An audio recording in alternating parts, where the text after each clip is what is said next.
En haut, Ouais.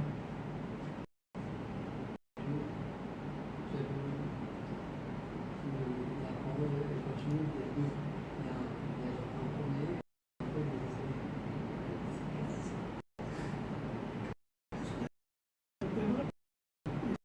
c'est comme ça.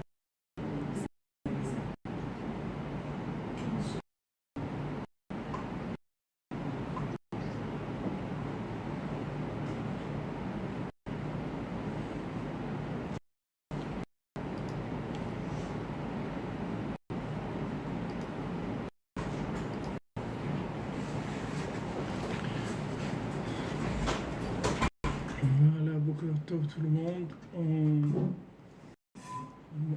On lutte avec les difficultés d'Internet et on espère que ça va mieux. Je ne sais pas sur YouTube ça donne.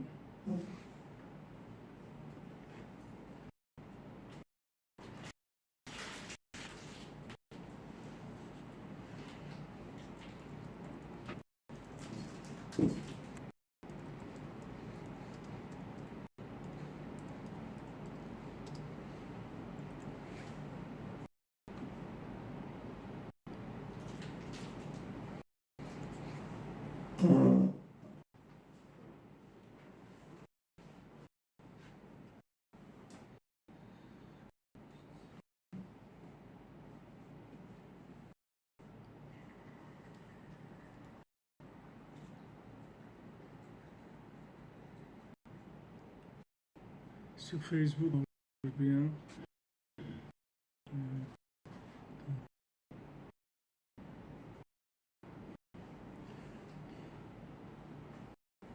Comment on peut faire?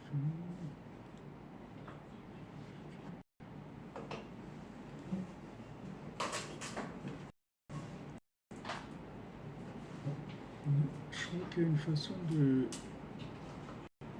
se mettre.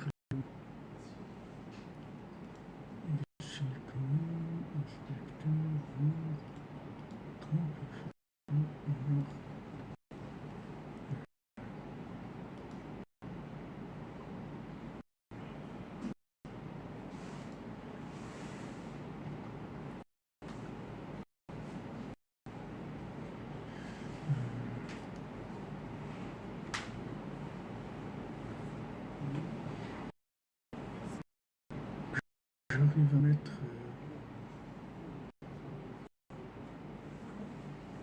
à copier le lien.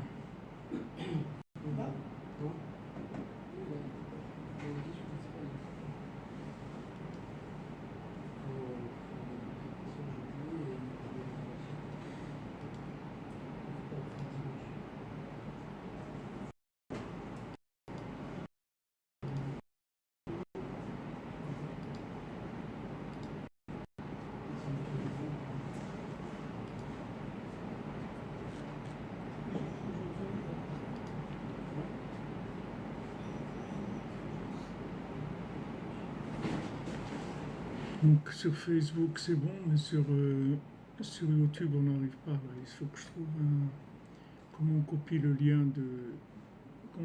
lien Facebook pour le donner aux gens qui sont dans YouTube. Il y a un lien. Bah, vous faites copier, vous connaissez copier-coller? Oui, mais copier-coller, il faut trouver le lien. Il n'affiche pas. Mais normalement, c'est pas sur en haut. Il n'affiche pas. Copier l'adresse vidéo, il ne la donne pas. On va essayer sur un autre.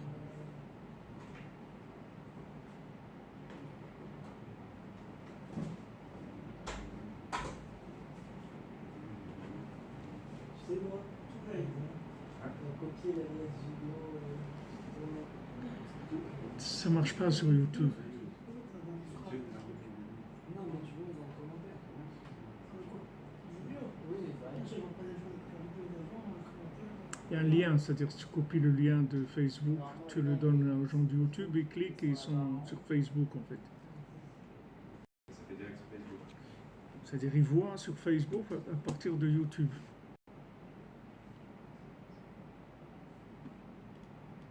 c'est de Facebook qui voit YouTube.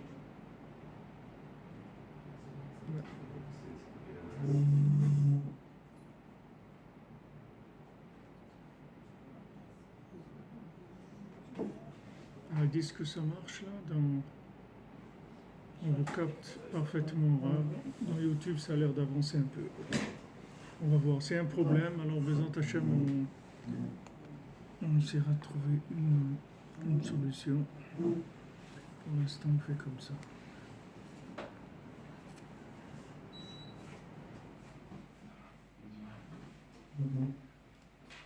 Mais dans les petits points en haut, il y a... Non, ça ne donne pas les petits points en haut dans Facebook. Modifier la publication, créer un sondage, voir les statistiques vidéo. Nouvel onglet. J'aurai le lien. Je vais copier quoi. Hein? Le lien de Facebook. Tu l'as toi? Alors comment on peut faire pour le... Il faut que j'envoie. Ou je l'envoie ou tu l'écris. Tu peux l'envoyer par mail. Voilà. Alors tu l'envoies à info et @breslev.fr.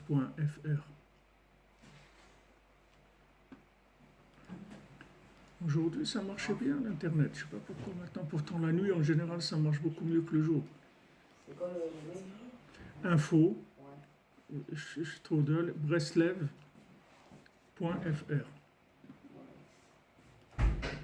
Comme ça je le récupère et je le mets dans Facebook.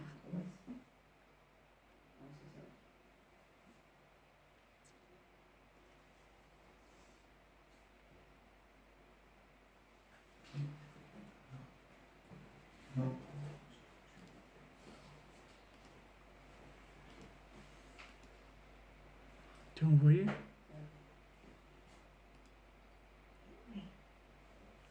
Ah voilà, je vois.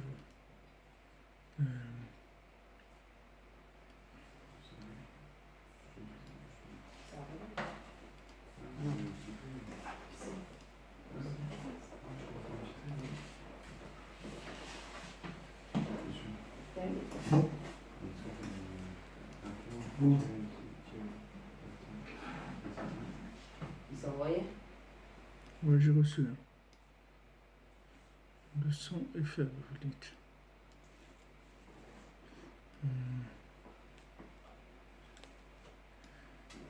Je vais envoyer un truc. J'ai été là sur le coup, je peux partager. Je peux la copier.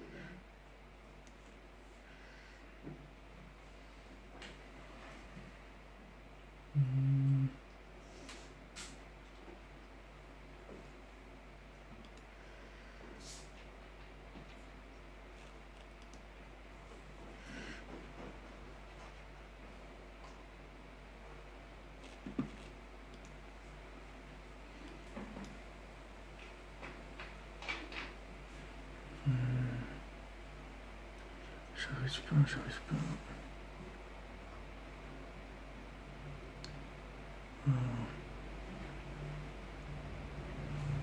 À écrire un commentaire sur YouTube. Voilà, si vous faites un commentaire sur. Ah voilà, maintenant je Faut mettre le lien.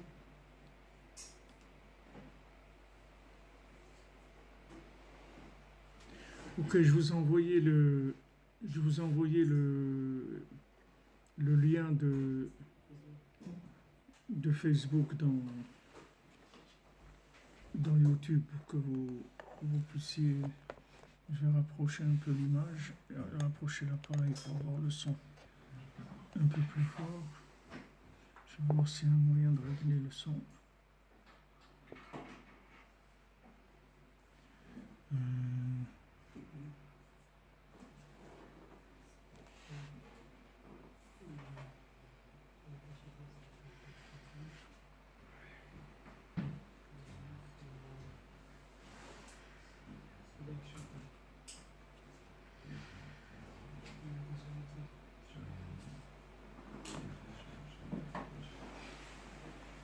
Ok, ça bouge un peu dans YouTube. Je vous ai envoyé le lien pour ceux qui veulent suivre avec Facebook.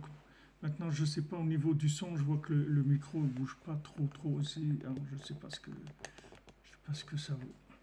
Tout est OK. Son et image OK. Bon, alors on va démarrer comme ça. J'ai mis à zéro.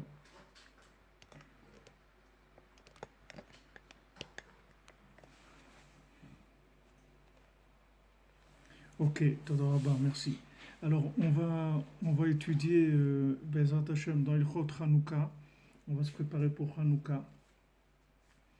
Et puisque c'est la prochaine étape, prochaine station, donc on va Bezrat Hashem étudier dans l'écouté à la Chot, Ilchot Hanouka la Chahé. Pour ceux qui ont l'écouté à la Chot, c'est à la fin du 3e volume, la page 494. Alors, Rabbi Nathan dit Inyan Hanouka, Alpima Shekatav Rabbeinu Bemamar Be'alotra Besiman Kafalev. Donc, ça va d'après la Torah 21 de l'écouté Moran. Cette Torah-là, on l'a déjà étudiée. Et maintenant, dans l'écouté à la Chot, ce l'écouté à la Chot aussi, on l'a fait à l'époque quand on a fait la Torah. Mais on va le revoir maintenant, ça va être Bezrat Hashem différent. Alors, Refouach Lema pour tous les malades, pour le Rav Besançon, Israël Ben Fortuné, et pour Janine Batéglantine, Sandrine Badjanine, et tous les malades, Bezrat Hashem, tous ceux qu'on a l'habitude de citer, et ceux qu'on n'a jamais cités, et ceux qu'on n'aura plus jamais besoin de citer, parce qu'ils auront guéri, Bezrat Hashem. Alors, Sheyesh Sechel Makif et Sechel Pnimi. Alors, Rabbeinu, il parle là-bas dans l'écouté à la Chot, dans l'écouté Moran, dans cette Torah, il parle du principe de comment on reçoit la connaissance. C'est-à-dire que il y a deux approches de la connaissance. Il y a une approche de la connaissance qui est la compréhension profonde de l'intérieur, et il y a la compréhension de l'extérieur.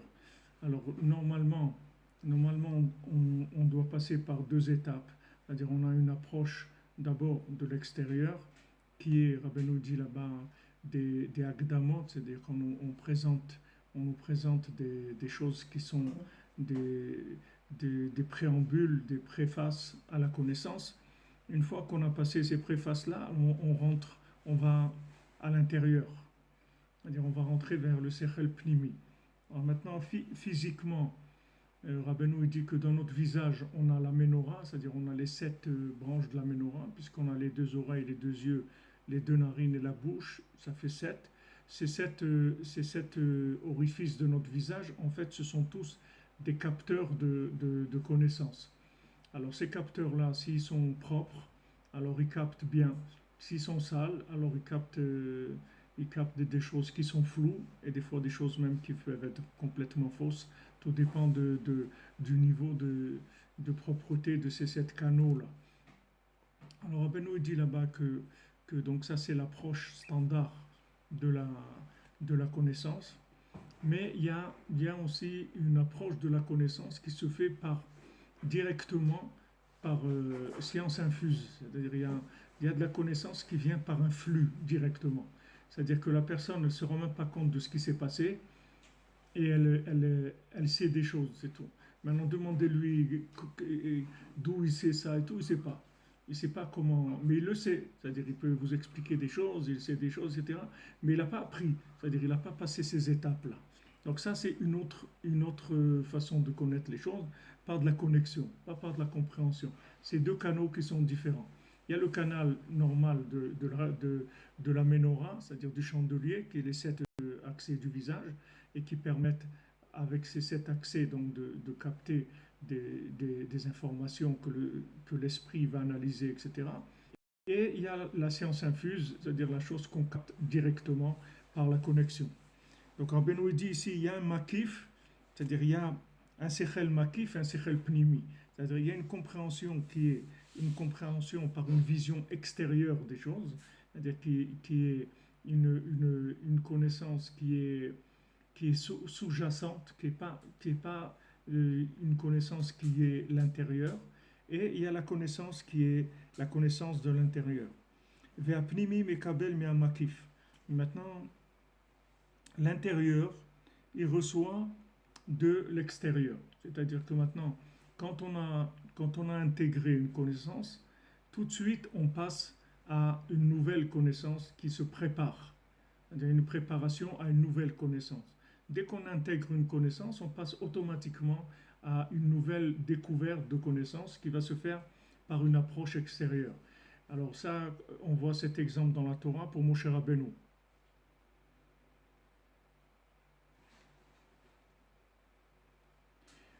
On voit pour Moshe Rabbeinu,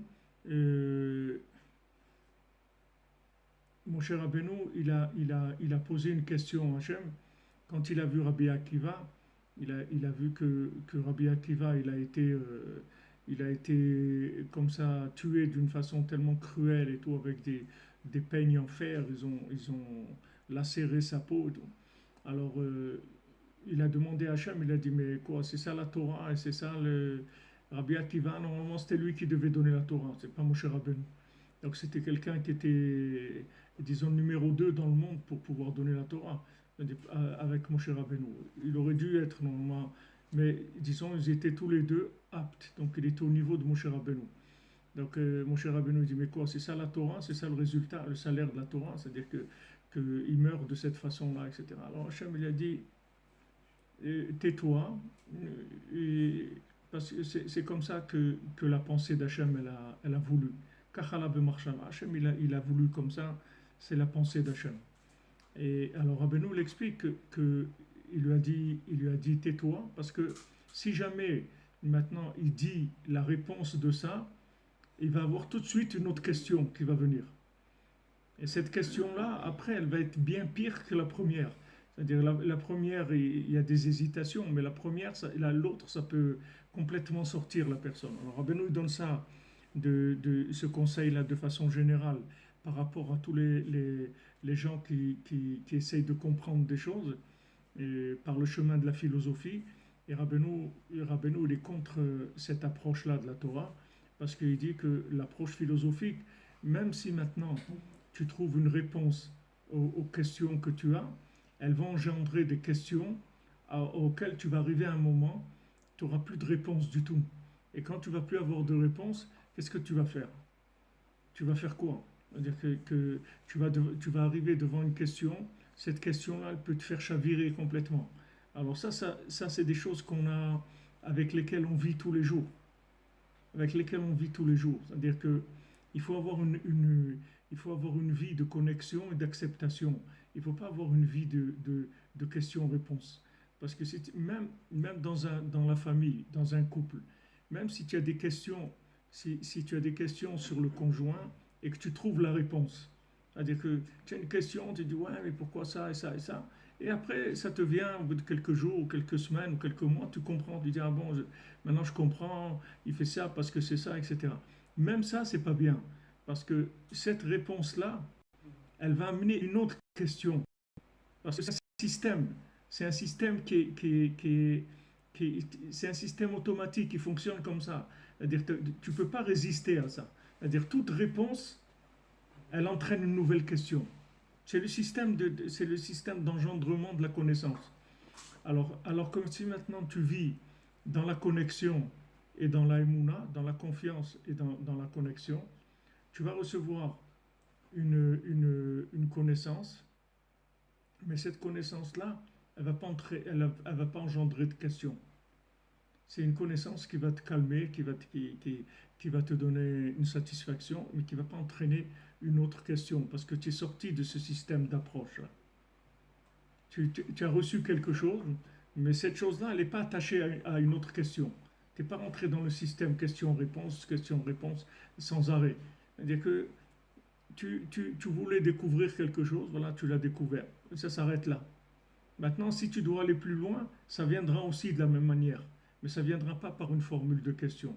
Alors, la différence entre ces deux méthodes-là, c'est que la méthode de question-réponse, c'est une méthode qui amène automatiquement au clash. C'est-à-dire, tu peux pas, il y a un jour où tu vas tomber sur une question, tu ne trouveras pas la réponse.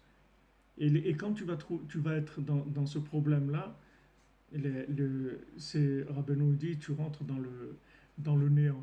C'est-à-dire, c'est le néant. Il n'y a plus de repères du tout. Il n'y a plus de repères. C'est une question qui dépasse tes capacités de supporter dans la vie, supporter l'autre, supporter tes problèmes de parnassa ou les problèmes sociaux, la considération des gens et tout. Il faut faire très attention à cette approche-là parce que c'est une approche qui vient de là, de la connaissance du bien et du mal et qu'en fait, si, bon, la protection qu'il y a, Bémet, c'est que la plupart des gens, c'est pas des grands chercheurs. Donc ils ont pas, ils ont, ils vont pas aller très loin. Mais quand c'est des gens qui sont des vrais chercheurs, soit ils deviennent fous, soit ils se suicident, soit ils deviennent des hérétiques complets. C'est-à-dire que la personne, elle arrive à un moment où ça clash, c'est-à-dire ça explose. Mais nous, à notre niveau, à nous, le danger, c'est surtout dans les rapports humains avec les gens qui sont proches de nous. C'est-à-dire qu'il faut faire attention de ne pas essayer de les comprendre avec la tête. Il faut les comprendre avec le cœur, il ne faut pas les comprendre avec la tête. Il ne faut pas essayer d'analyser pourquoi cette personne elle est comme ça. Il ne faut pas essayer de comprendre ça. Il faut essayer de le comprendre avec le cœur, c'est tout. Il faut se connecter à la personne et à ce moment-là, vous allez découvrir comment elle est cette personne-là. Mais vous ne risquez pas d'arriver au néant. Vous n'allez jamais vous trouver devant quelque chose qui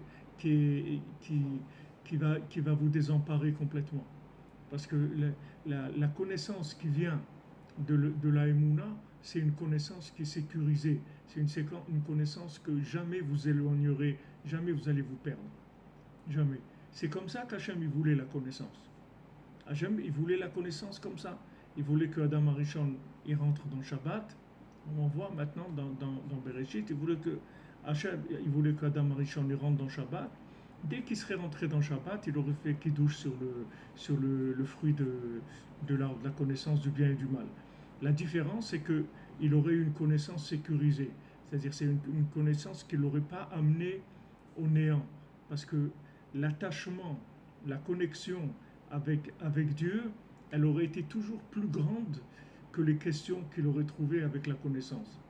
Donc il n'y a pas de possibilité de s'éloigner. C'est-à-dire on ne peut pas aller bien loin.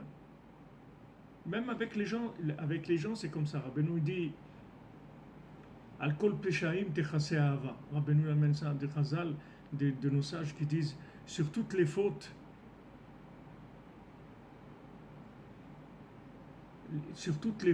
l'amour ça couvre toutes les fautes. C'est-à-dire quand il y a de l'amour, on peut supporter toutes les erreurs de la personne. Rabbeinu dit que maintenant, quand il y a plus d'amour, alors les erreurs elles deviennent insupportables. Parce que quand il y a de l'amour, il y a une connexion, que ces connexions ont fait placer un flux, que ce flux-là, il va au-delà de la compréhension du cerveau. C'est-à-dire que même si le cerveau il a des questions sur la personne, le flux, il calme. Il permet pas il laisse pas sortir. Mais si maintenant quelqu'un il n'a pas cet amour-là, il va commencer à avoir des rapports logiques avec son prochain, il est sûr que ça va clasher. C'est sûr. C'est une question de temps, c'est tout. Mais c'est sûr que ça va exploser. Parce que la compréhension, c'est comme une perceuse, c'est-à-dire ça troue. Ça troue de plus en plus, jusqu'à qu'on trouve à un moment le néant. Ça trouve le néant. Donc on arrive à des situations de néant où la personne elle est perdue, complètement perdue. Et les gens qui ont construit leur vie sur des bases analytiques, ils arrivent à des moments où ils ne peuvent plus supporter leur vie du tout.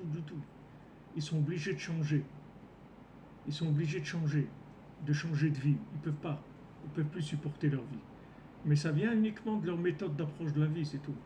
Parce que la personne ou les gens avec qui ils travaillent, ou des fois des associés, ou des gens, des couples, ou des rapports familiaux, n'importe quoi que ce soit.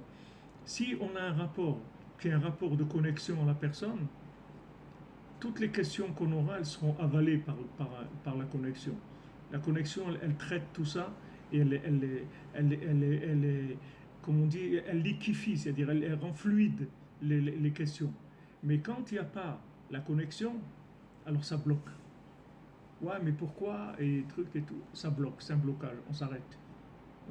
On a une question, on s'arrête. Et Rabbeinu, il a beaucoup développé cette notion-là. Et il dit que toute la raison pourquoi on s'appelle les Hébreux, c'est-à-dire Ivrim, Rabbeinu dit, le mot hébreu, ça vient le mot en hébreu de hébreu, c'est Ivrim. Ivrim, Rabbeinu dit, c'est des gens qui savent passer au-dessus des questions. C'est ça la spécialité du peuple juif. C'est-à-dire, il n'a pas peur des questions.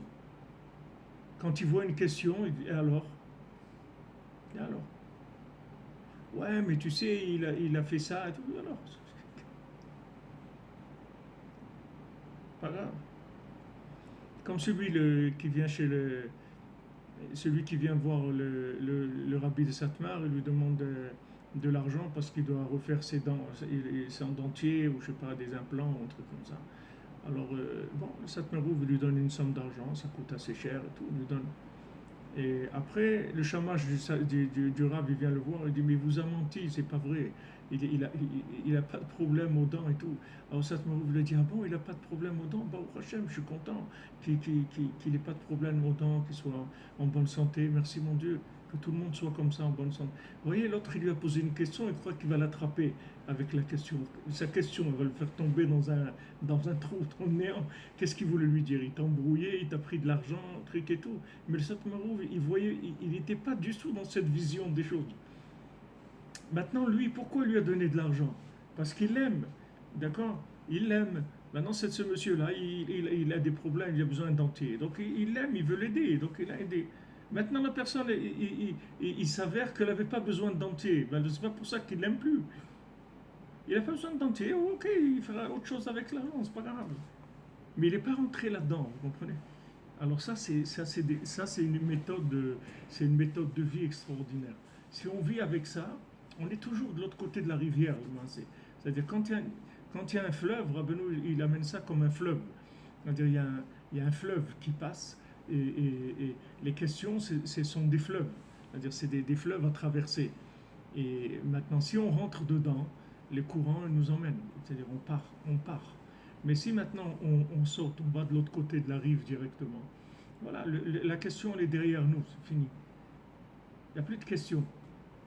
Il n'y a pas de questions. Vous voyez ça quand vous avez des rapports humains et des fois il y a eu un problème, etc. Une fois que vous êtes arrivé à résoudre le problème par le rapport affectif, le rapport amical, vous voyez que après la question que vous aviez sur la personne et tout, elle a disparu. Elle n'existe plus. Elle n'existe plus parce que vous êtes arrivé là où elle vous aurait amené la réponse si c'était une vraie réponse et qu'elle s'arrêtait là. Vous êtes déjà arrivé là-bas. Vous êtes déjà arrivé là où à la meilleure réponse que vous auriez pu retrouver dans votre vie, vous êtes arrivé juste avec la connexion, c'est tout. Juste avec la connexion. Donc c'est pour ça que Rabbeinu il a mis en place tout ce système de connexion, que ce soit le système, il n'est pas mis en place, il a parlé de ça. Cette chose-là elle a été mise dans le monde par Hachem. Tous les avots, ils ont fonctionné qu'avec ça, et toutes les épreuves qu'ils ont eu nos avots et tout. À la fin, tous y viendront dire ils ont fauté par rapport au Havot. Par exemple, pour Abraham Avinu, il viendra dire, ouais, Abraham Avinu, ils viendront s'excuser qu'ils ont voulu le brûler.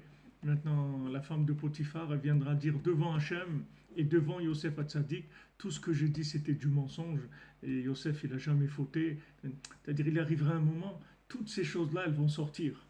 Elles vont sortir et ne croyez pas que ça va rester, que les gens vont rester avec des questions.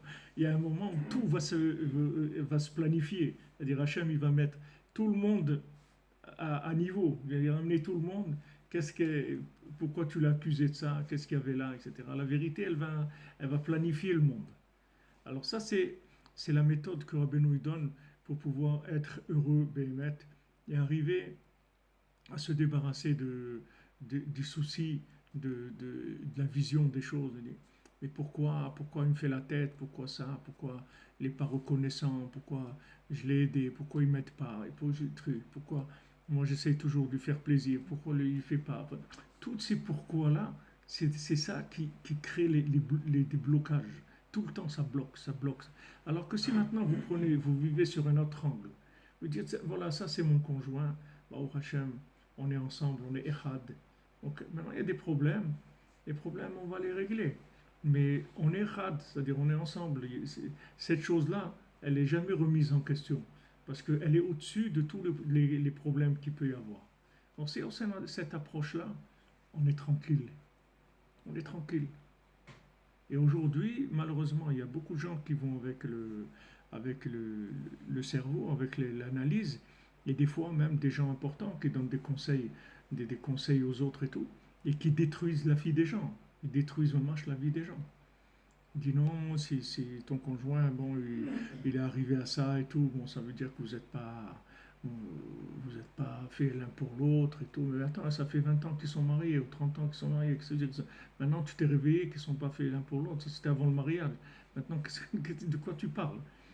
Mais il y a des gens qui arrivent en développant ce genre de théorie analytique sur le comportement humain. Ils arrivent à détruire des foyers, détruire des familles par des résultats analytiques. Maintenant, ces résultats analytiques, le problème, c'est qu'ils sont vrais, c'est pas qu'ils sont faux. Supposons qu'ils sont vrais. Si c'est faux, bon, c'est encore pire. Mais disons que c'est vrai. C'est vrai. Mais il y a des choses qui sont au-dessus de cette vérité-là.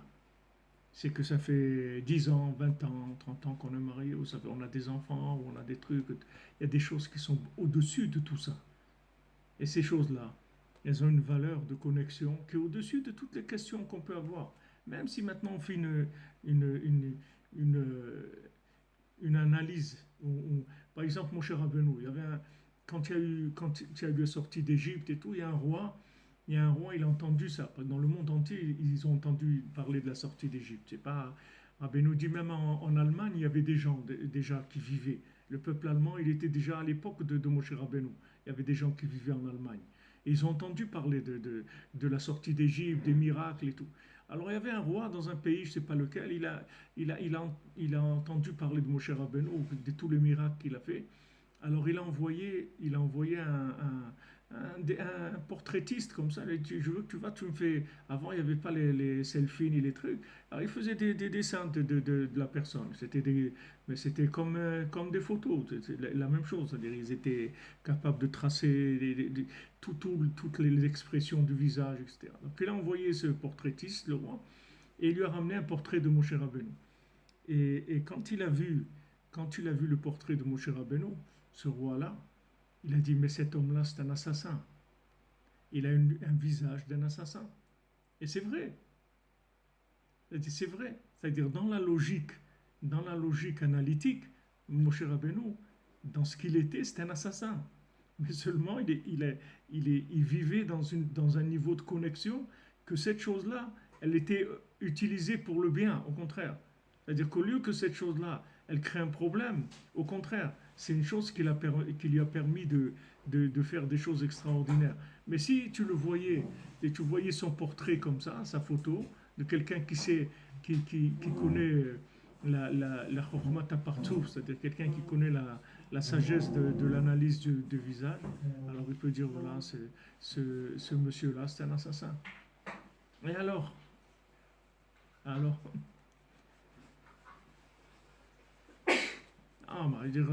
c'est grave, les trucs et tout. Ce que ça veut dire, c'est grave. Tout ça, ça se règle. C'est pas des problèmes. C'est pas un problème. Quand est-ce que c'est un problème? C'est quand on a déconnecté. Quand on a déconnecté, qu'on vit sur l'analytique, alors là, tout devient un problème. Tout devient un problème très grave, très embêtant et mamache qui bloque. Ça devient très très embêtant. Mais si maintenant on est connecté, tous les problèmes peuvent se gérer. On peut gérer absolument tout. Donc ça, c'est le principe de l'approche de la compréhension. Rabbeinu dit que le makif, c'est-à-dire cette compréhension-là qui est autour, c'est ce qu'on a vécu dans la soukha, c'est-à-dire on dit que soukha c'est la compréhension qui est sous-jacente. Cette compréhension-là, on la comprendra vraiment que dans le futur, c'est-à-dire quand on aura changé de dimension. C'est-à-dire tant qu'on est dans la dimension de la logique de ce monde, on ne peut pas comprendre ces makifim-là. C'est-à-dire ces connaissances-là qui sont sous-jacentes, on peut pas du tout les comprendre. Mais quand on changera de système d'approche des choses, quand il y aura la venue du Mashiach et surtout la résurrection des morts, donc on vivra dans un niveau de connaissance qui sera tellement évident que l'analytique il disparaîtra complètement. Il n'y aura plus d'analytique. C'est-à-dire le système analytique il disparaîtra complètement. Parce que le système analytique, c'est un système d'aveugles, c'est-à-dire de gens qui ne voient pas. Alors ils font une approche par la compréhension, c'est-à-dire ils essayent de comprendre et ils répondent à une question après à une autre, ils essayent d'avancer, etc. Mais quand on va voir clair, il n'y aura plus ce système-là. Il y aura une évidence, tout ça sera évident. Il n'y aura plus du tout, on passera plus par ce système. Et ça, vous voyez un exemple dans la Torah, Avraham Avinu. Non, pas Avinu, Yaakov Avinu. Yaakov, quand il a rencontré, il est arrivé pour rencontrer Esav. Esav, il l'attendait.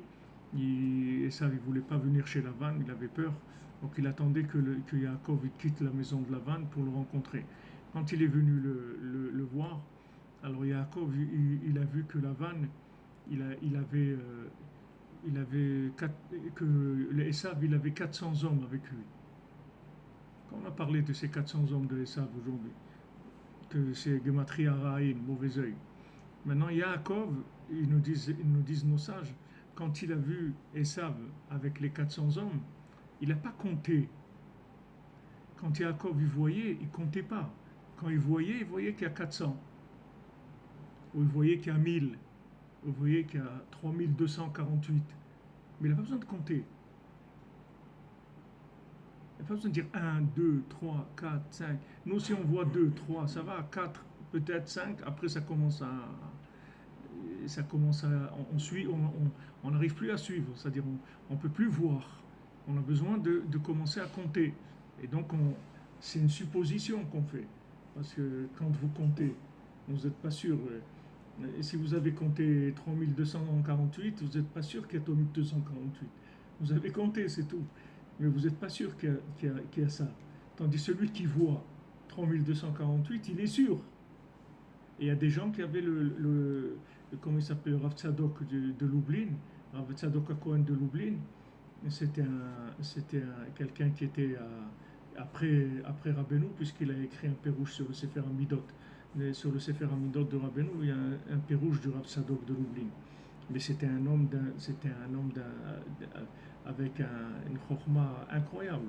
C'est-à-dire, quand il était petit, alors quand il jouait avec ses amis, il leur disait, voilà, vous voyez, dans cet arbre-là, il y a 432 feuilles dans l'arbre. Alors les enfants, ils lui disaient, ben, nous aussi, hein, on va dire, ben moi je dis à 500. Il dit, non, regardez, je vais me cacher, vous allez enlever des feuilles de l'arbre, ce que vous voulez.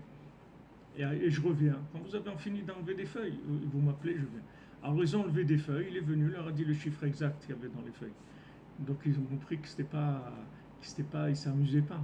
C'est-à-dire il avait une vision des choses qui était une vision par la connexion à la chose. C'était pas du tout par le système où on fonctionne nous. Alors ça, la plupart des gens, ils se doutent un peu de cette chose-là, parce que dans la vie, les gens, des fois, ils sont dans des situations où ils gèrent avec cette façon-là de voir les choses. Mais ils ne savent pas que ça existe dans ce monde, des gens qui vivent comme ça. Des gens qui ont une vision des choses par la connexion, pas par les chiffres. En comptant 1 plus 2 plus 3. Parce que quand tu comptes 1, 2, 3, 5, 8, 12, 15, à un moment, tu ne sais plus où tu es. Tu supposes que quand tu viens de quitter 2443, donc tu supposes qu'il est de 2444, mais tu n'as aucune possibilité de vérifier. C'est des raisonnements aveugles. Ce n'est pas des raisonnements de gens qui voient les choses. Avec les individus, c'est la même chose. Il y a des gens qui vont analyser les gens. Ils vont te dire, voilà, cette personne comme ça, elle est comme ça, elle est comme ça. Mais tout ça, c'est de la supposition, de calcul. Mais ils ne voient pas la personne. Ils ne voient pas. Ils voient que cette personne-là, elle a tel point, et tel point, et tel point, et tel point. Alors, avec tout ça, ils calculent et ils disent donc que voilà, cette personne, elle est bien pour faire ce travail, ou elle est bien pour vivre dans tel endroit, elle a plutôt un tempérament dirigé, ou plutôt un tempérament comme ça. Mais tout ça, c'est des suppositions. C'est des suppositions. Il n'y a aucune garantie de ça. Mais la vision de la connexion, ça vous donne la chose exacte. Il n'y a aucun doute sur ça. Aucun doute. Vous voyez clair. Donc c'est ça qu'il faut chercher dans tout. Dans la vie, c'est ça qu'il faut chercher. Il faut chercher à ce que ce qu'on vit, ce qu'on fait, ce qu'on construit, on le construit avec de la connexion. On ne construit pas avec de l'analytique. Quand Rav Nachman Tuchiner, et une fois son fils Rav Ben Nachman, il a parlé d'Itbodedut, il a dit que Itbodedut c'était quelque chose de très grand et que c'est le dialogue avec Hachem, il a ramené beaucoup d'éléments. Rav Ben Nachman c'était un cerveau extraordinaire, donc il a mis beaucoup d'éléments analytiques sur la valeur de la Itbodedut. Et son père il lui a dit regarde, nous on fait Itbodedut parce que le Rebbe, il a dit de faire Itbodedut, c'est tout. Maintenant, après que tu dis que ça a telle propriété, nous, c'est pas pour ça qu'on fait la Itbodedut. Il dit parce que si tu fais pas comme, si tu démarres pas avec ça, si tu fais pas la chose parce que le Rebbe, il a dit de la faire, alors ta vie, elle va changer. Ce que tu as dans ta marmite, ça va changer, ça ne va pas rester toute la vie la même chose. Alors quand ce que tu as dans la marmite, ça va changer, alors toute ta vie, elle va changer aussi. Tu vas changer tout. Parce que tu es en train de vivre avec des éléments que tu as analysés. Alors ces éléments que tu as analysés, avec l'évolution du temps, ils vont changer. Parce que les gens, ils apprennent des choses, ils se spécialisent dans des choses, ils vieillissent aussi. Il y a beaucoup de choses qui se passent, qui sont des changements. Maintenant, si tu vas avec ces changements-là, ta vie, elle va changer. C'est-à-dire que tu ne vas pas pouvoir tenir quelque chose d'absolu dans le relatif. Mais si maintenant tu vis avec la connexion, c'est-à-dire avec la Emouna, tu fais ça par Emouna, c'est tout. Ok, Rabbi Nachman, c'est Tzadik Yesod Olam et tout, il a dit qu'il faut faire Itbodedut. Ok, voilà, c'est pour ça que je fais Itbodedut. C'est pour ça que je fais la Itbodedut, c'est tout. Maintenant, si on veut développer des explications et tout, il n'y a pas de problème. On peut y aller. Mais ce n'est pas pour les explications que je fais la Itbodedut. Quand je vais faire Itbodedut, je le dis avec ma bouche, je viens faire maintenant Itbodedut, parce que Rabbi Nachman, il a dit Itbodedut imala eliona ugdola min hakol. Que la Itbodedut, c'est quelque chose qui est un niveau qui est plus grand que tout. C'est parce qu'il a dit ça que je vais faire Itbodedut. C'est pas parce que c'est bien. Bien sûr, comme il a dit, je suis sûr que c'est bien. Mais maintenant, ne me pose pas des questions que je vais t'expliquer pourquoi c'est bien. Si tu veux, on étudiera sur la Itbodedut, comment le dialogue, ça fait ça, tout ce que tu veux. Mais sache que l'engagement, c'est pas un engagement sur l'analytique. C'est un engagement de confiance. Et si maintenant dans ta vie tu vis comme ça, tu verras que tu n'auras jamais de problème. Parce que n'importe quoi que tu vas vivre, la connexion que tu as, la confiance que tu as, elle va résoudre tous les problèmes. Elle va diluer tous les problèmes. Tout va se diluer dans l'affection. Et s'il n'y a pas ça, ça ne marche pas. Un enfant, il veut que tu l'aimes, c'est tout. Et tout. Le reste, ça ne l'intéresse pas. Qu'il ait réussi, qu'il n'ait pas réussi, qu'il est bien habillé, s'il a fait ses devoirs, qu'il n'a pas fait ses devoirs, tout ça, c'est secondaire. Lui, ce qu'il veut, c'est que tu l'aimes, parce que c'est ton enfant, c'est tout. Si maintenant tu l'aimes parce que c'est ton enfant, maintenant on va passer à autre chose. Mais si maintenant ça, c'est pas réglé, alors le reste, ça ne va pas jamais suffire à résoudre les problèmes. Il y aura toujours des problèmes. Et que ceux qui ont développé le lien, ce lien-là, il ne bouge jamais. C'est pour ça quand c'est la Torah, c'est venir faire d'abord. Regarde Hachem, on te fait confiance et on va faire. Et après, on comprendra.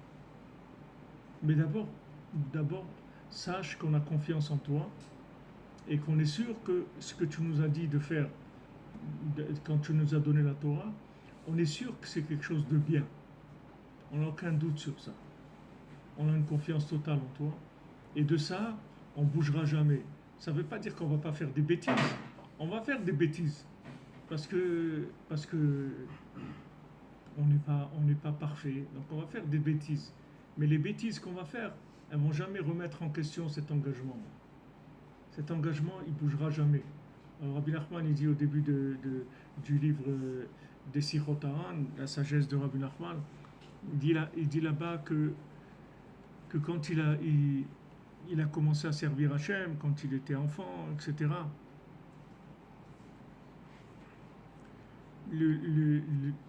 c'était difficile, il avait des hauts, des bas, etc. Puis à un moment, il est arrivé à une vision claire des choses.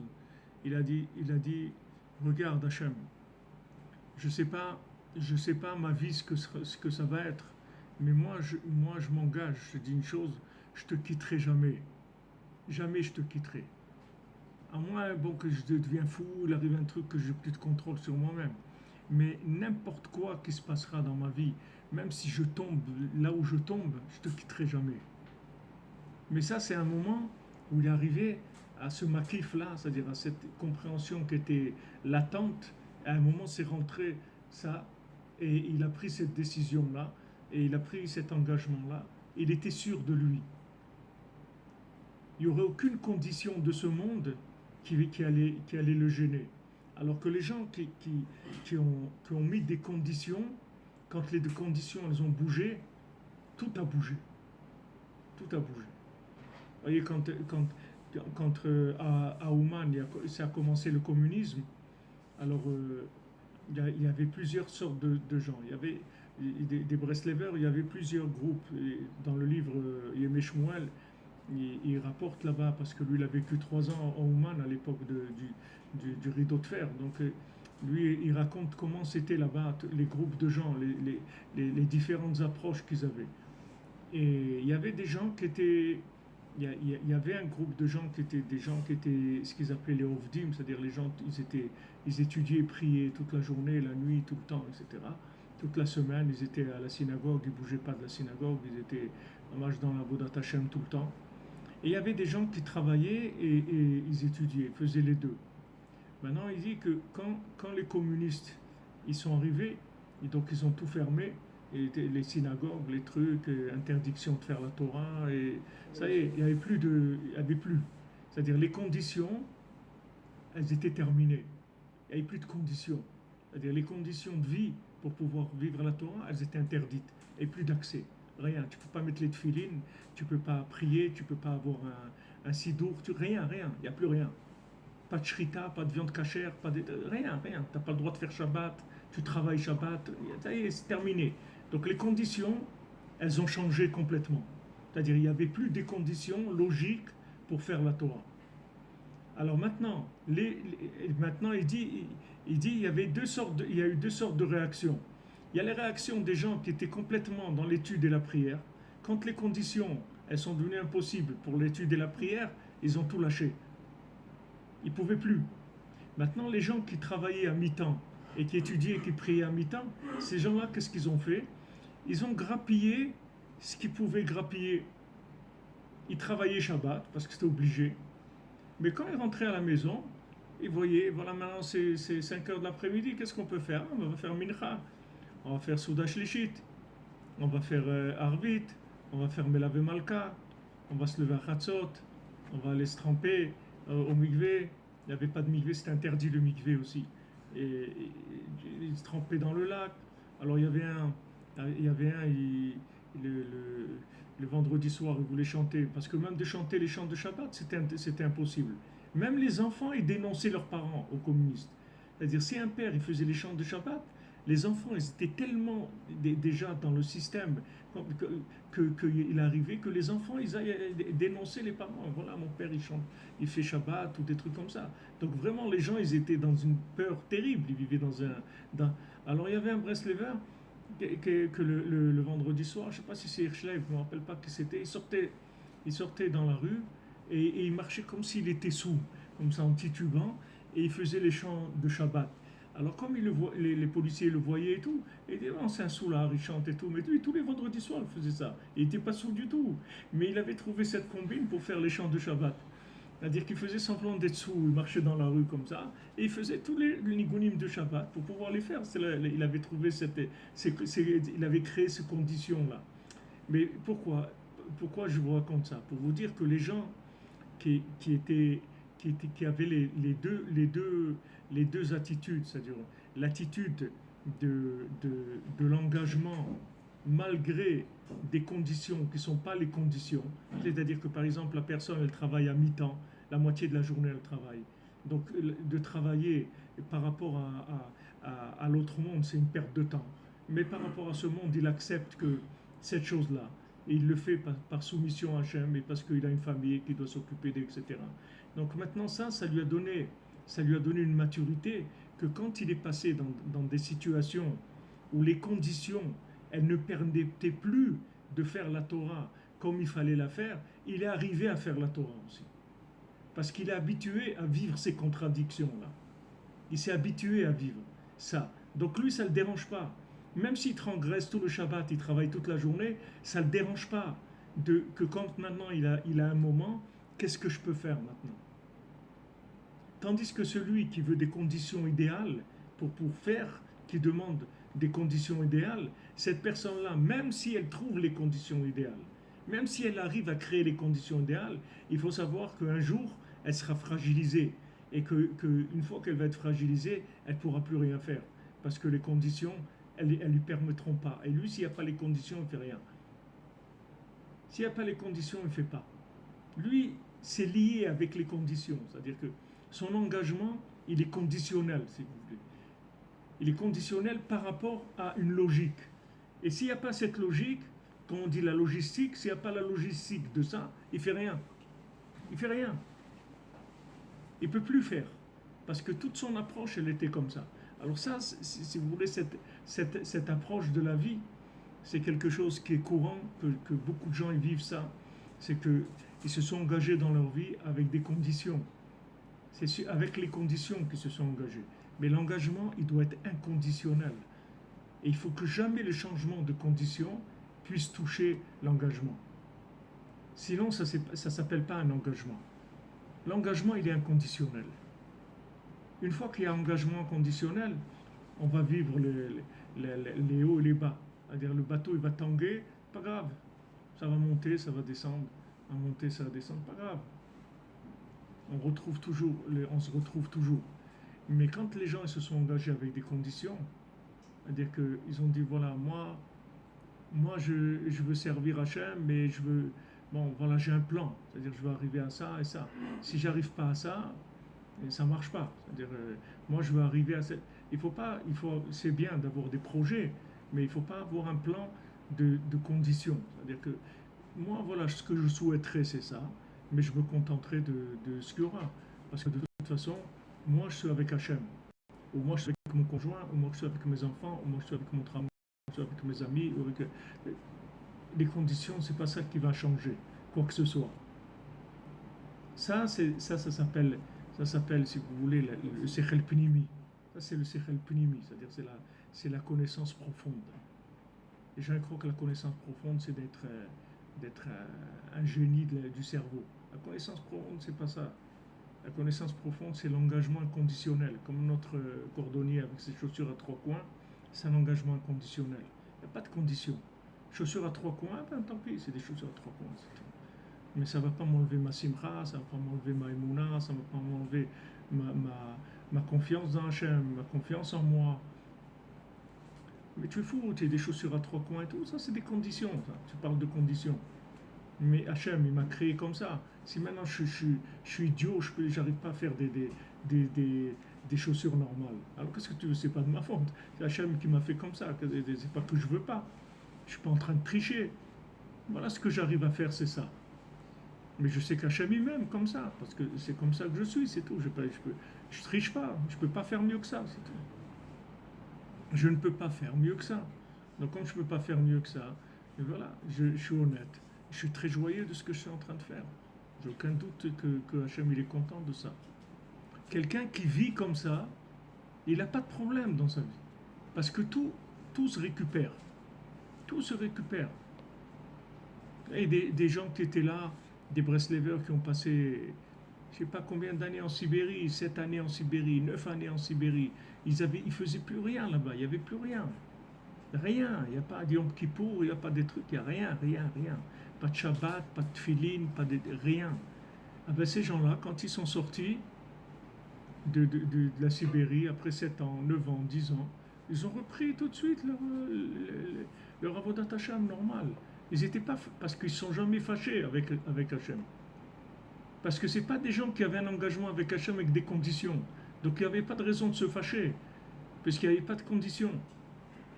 Il n'est pas dit, ah moi je sers Hachem à condition que j'ai toujours des tefilines, que j'ai toujours un frigidaire rempli, que je sois toujours libre, que je sois toujours ça, que je sois toujours... Non, ils n'ont jamais posé de conditions. Ils ont dit, Naase venishma, on y va, et on verra bien ce qui se passe après, mais on y va d'abord. Alors qu'est-ce qu'ils pouvaient faire ces gens-là? Ils pouvaient faire Idbo des doutes, alors ils faisaient Idbo des doutes. Ils faisaient Idbo des doutes, ça on ne peut pas les empêcher. Et la nuit, de se lever, de parler avec Hachem. Personne ne pouvait les empêcher de faire ça. Donc ces gens-là, ils étaient en Sibérie, mais ils faisaient Idbo des doutes tous les jours. Ils se levaient à Chatzot, ils faisaient Idbo des doutes, ils faisaient tout ce qu'ils pouvaient faire, ils le faisaient. Ils n'ont jamais lié, c'est-à-dire ils ont jamais collé les conditions avec l'engagement. Ils n'ont pas fait un engagement en condition, ils ont fait un engagement inconditionnel. De cet engagement inconditionnel, après, il est sorti une vie extraordinaire, même s'ils ont souffert. Et de la souffrance, ils ont souffert. Ils ont souffert. C'est pas qu'ils n'ont pas souffert. La Sibérie, c'est moins 45 ou moins 50. C'est du froid terrible. C'est des conditions de vie terribles, terribles. Mais ils ont souffert.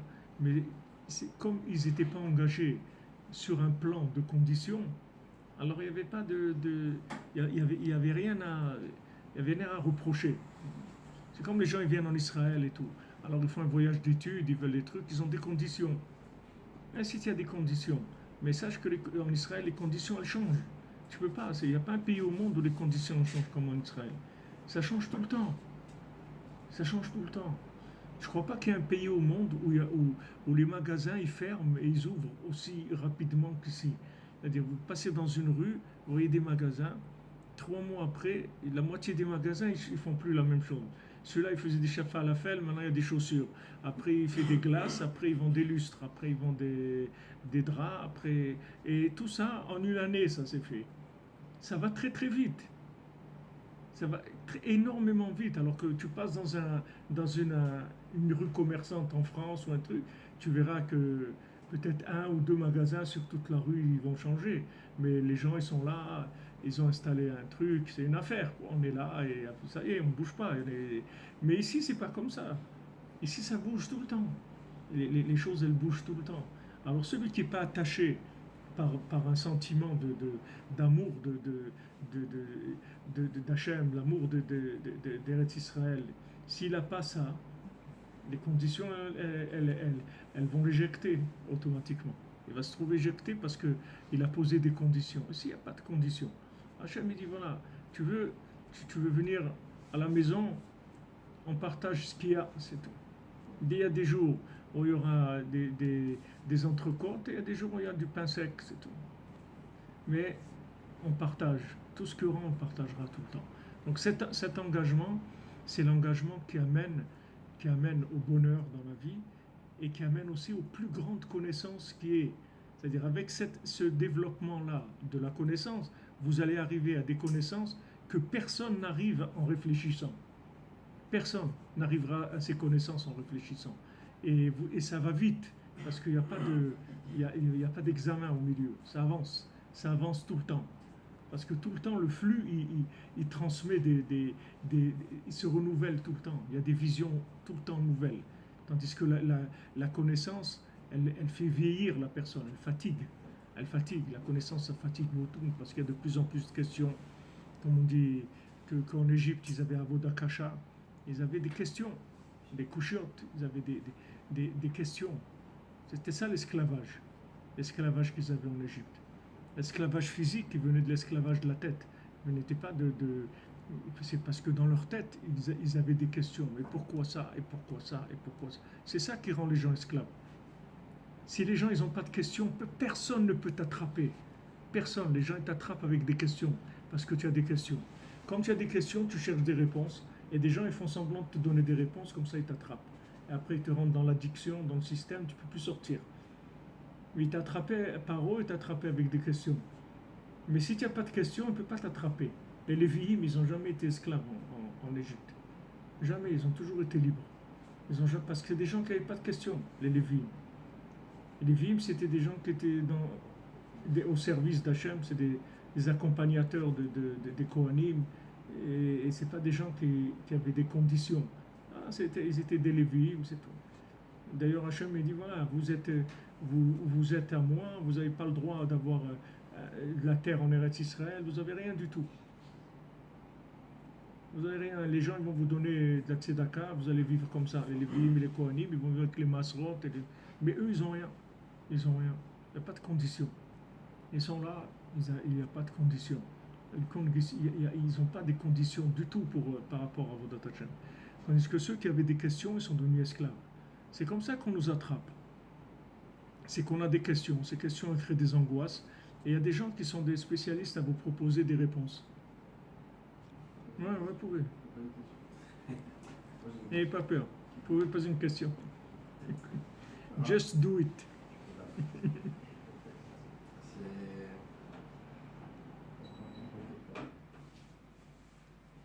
Hachem, il a fait en sorte qu'on ne puisse pas éviter de réfléchir.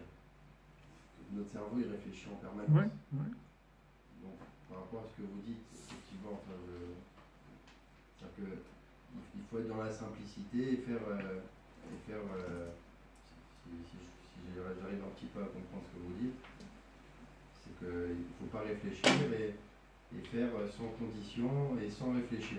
C'est pas sans réfléchir, ce que je veux dire. C'est pas sans réfléchir. Mais vous n'avez le droit à la réflexion que par rapport à votre engagement. C'est-à-dire, vous avez Naaseh Venishma. Naaseh, c'est l'engagement. Par rapport à votre engagement, vous avez le droit à du Nishma. C'est-à-dire, mais à des questions et des réponses et réfléchir tout ce que vous voulez, mais dans un périmètre sécurisé tout le temps. Le périmètre sécurisé, c'est votre niveau d'engagement. Mais si maintenant votre niveau d'engagement, il n'existe pas, vous avez créé un engagement que par rapport à des conditions, alors c'est très dangereux. La personne est en danger. Parce que le jour où les conditions elles vont changer, et elles vont changer, la personne elle est perdue, c'est fini. Parce qu'elle s'est engagée pour des conditions. Et du moins, moi je fais ma prière le matin si le business il marche bien, pour que ça marche dans mon business. Mais si je fais ma prière le matin, et mon magasin il marche pas, et mon voisin il fait pas la prière, et lui ça marche, moi je suis pas d'accord. Ça n'a pas de rapport la prière avec le business. Hachem il t'a jamais dit ça. Ça n'a aucun rapport. La prière c'est une chose, le business c'est autre chose. Il y a des gens ils prient et leur business il marche. Il y a des gens ils prient pas, le business il marche pas. Et il y a le contraire. Ça dit que Vetov l'autre, ça dit que vers l'autre, on ne sait pas. Non, ça n'a pas de rapport. Il ne faut pas créer des rapports comme ça. Alors les gens qui ont ces rapports-là disent mais quand même. J'ai fait beaucoup de bien et tout, je ne comprends pas pourquoi il m'arrive ça. Mais ça n'a pas de rapport, ça c'est une chose, ça c'est une autre. Vous comprenez? C'est pas qu'il ne faut pas réfléchir, c'est pas qu'il ne faut pas réfléchir. Vous avez le droit à toute la réflexion que vous voulez dans un périmètre sécurisé. C'est-à-dire que quand vous êtes engagé, vous avez le droit. Mais tant qu'il n'y a pas cette confiance-là, dans un couple c'est comme ça. Tant qu'il n'y a pas... Pourquoi on dit Shana Rishona, la première année et tout, il faut être dans la Simcha et tout, c'est pour créer une confiance, vous voyez. Après, cette confiance-là qu'il va y avoir, ça va commencer les problèmes, les questions. Parce que bon, on va commencer à être ce qu'on est, on va enlever les masques, on va commencer un peu à se détendre et tout. Donc ça va arriver ça va commencer les problèmes. Mais du moment où maintenant on a bien bétonné la première année, c'est-à-dire on a confiance, on s'aime, on a une confiance totale l'un en l'autre, Après, tous les problèmes qu'il va y avoir, c'est des problèmes techniques, on va régler tout ça. Mais si maintenant, on n'a pas créé cette confiance-là, et qu'on est toujours sur le qui-vive, en attendant des résultats, qui sont les conditions de notre engagement, alors on va avoir peur. À chaque fois, dès qu'il y a un truc qui bouge, on a peur que ça clash, parce qu'on est engagé à condition. Comme la rentabilité, c'est comme quelqu'un il va travailler à Amazon et voilà, il doit faire ok, on le laisse au début, la première semaine, 50 colis par jour, mais après on lui dit voilà, sache que la deuxième semaine, tu passes à 90 colis par jour, sinon on est obligé de sortir. C'est-à-dire tu ne peux pas rester. C'est-à-dire, il n'y a que ça, il n'y a que des conditions, il n'y a rien d'autre. Il dit quoi, mais moi j'ai une famille et tout. Monsieur, ici, on travaille ici, c'est pas, on n'a rien à faire de votre famille, on n'a rien à faire de votre truc, les gens qui travaillent à Amazon, ils ont une petite boîte aux lettres là quand ils rentrent. Ils doivent mettre là-bas tous leurs bijoux, leurs téléphones, leurs montres, leurs trucs. Il faut qu'ils n'aient rien qui montre qu'ils ont quelque chose de personnel, un petit peu original. Il n'y a rien, il n'y a rien. Tu es là dans une mentalité de rentabilité, c'est tout. Rien d'autre. Et malheureusement, on vit dans ces systèmes-là, donc on est influencé par ça. Mais c'est pas du tout qu'il faut, au contraire. C'est-à-dire cette méthode-là, c'est celle qui va vous amener à la réflexion la plus grande qui est. Seulement, elle est sécurisée. Donc jamais vous n'avez pas de risque. Vous risquez pas votre capital. Le capital, il va être toujours là.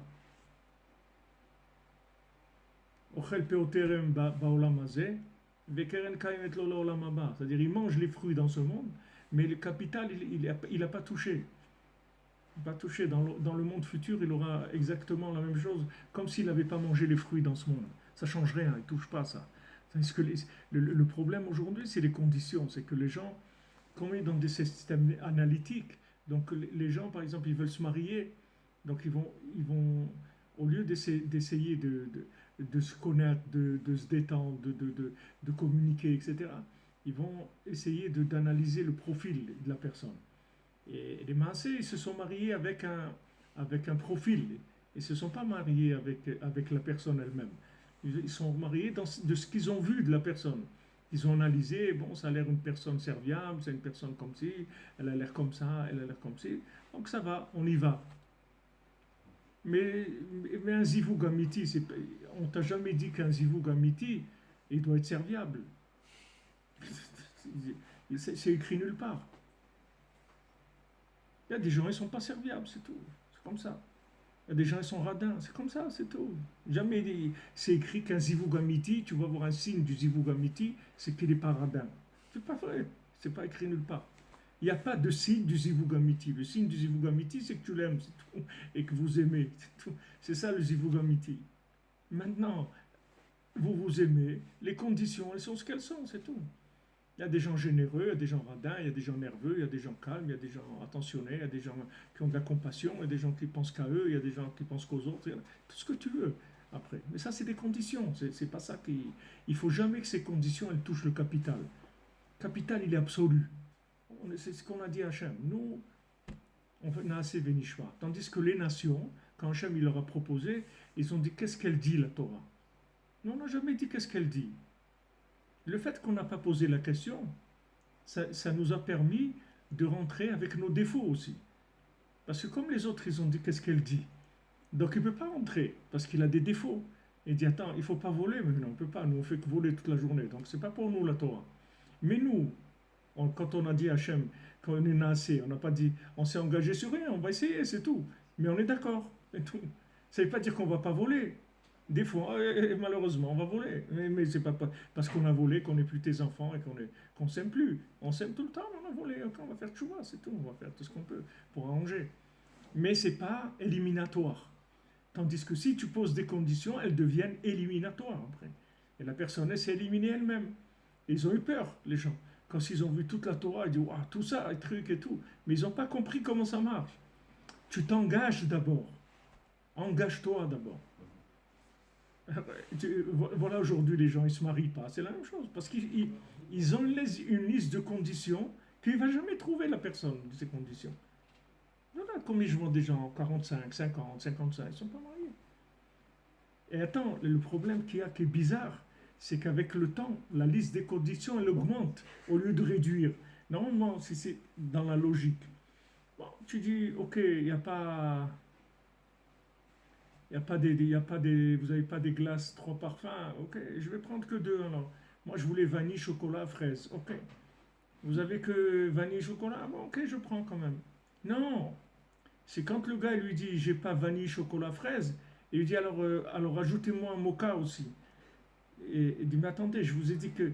Ouais, non, mais il faut me rajouter parce que en fin de compte, entre-temps, j'ai réfléchi, j'ai vu que j'aime aussi le mot. Alors c'est comme ça, tu vois que les gens, ils deviennent de plus en plus exigeants dans les connaissances, dans les conditions.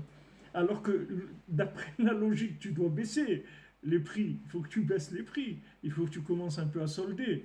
Non, au contraire, de plus en plus méticuleux, de plus en plus exigeant.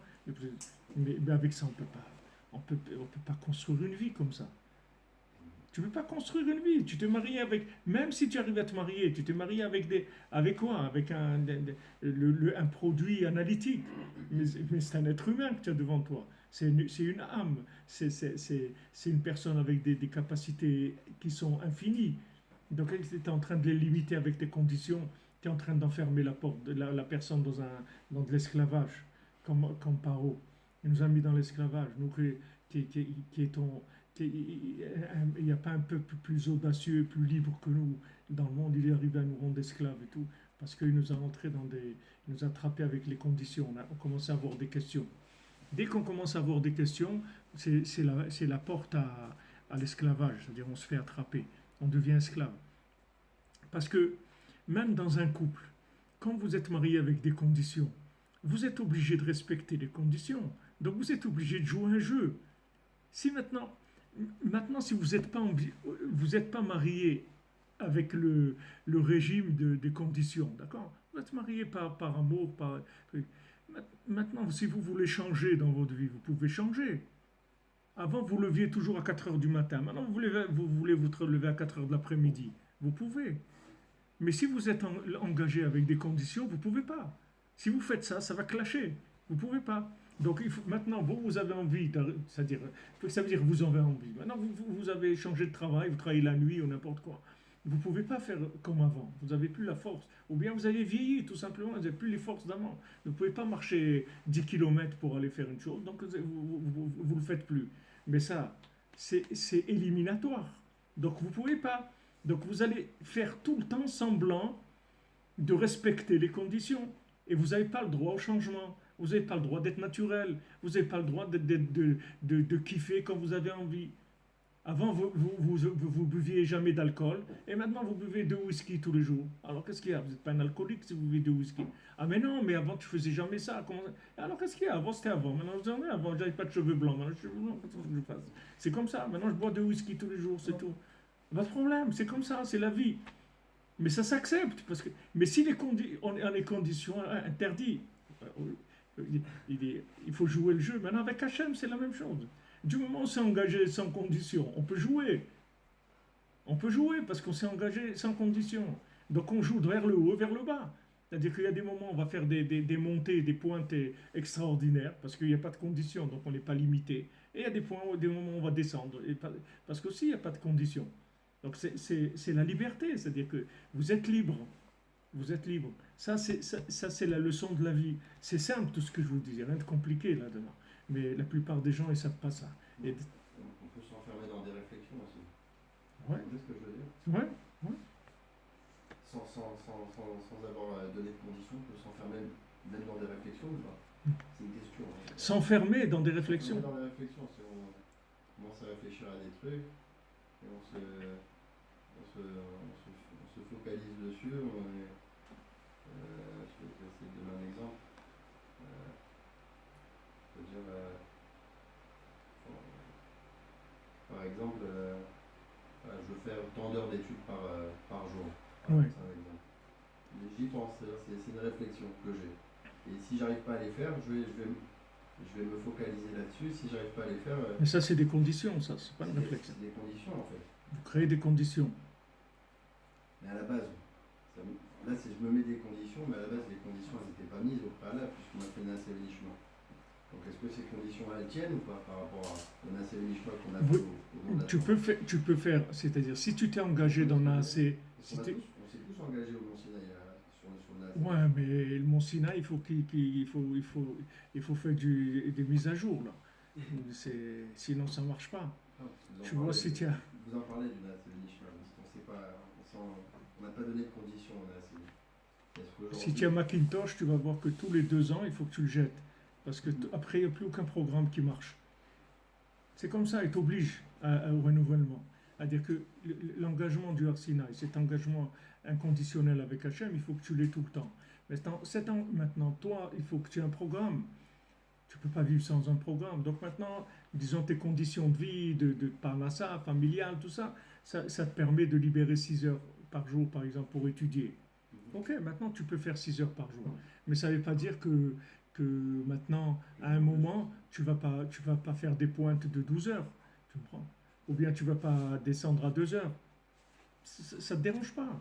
Ça ne te dérange pas. Maintenant, la moyenne, c'est 6 heures.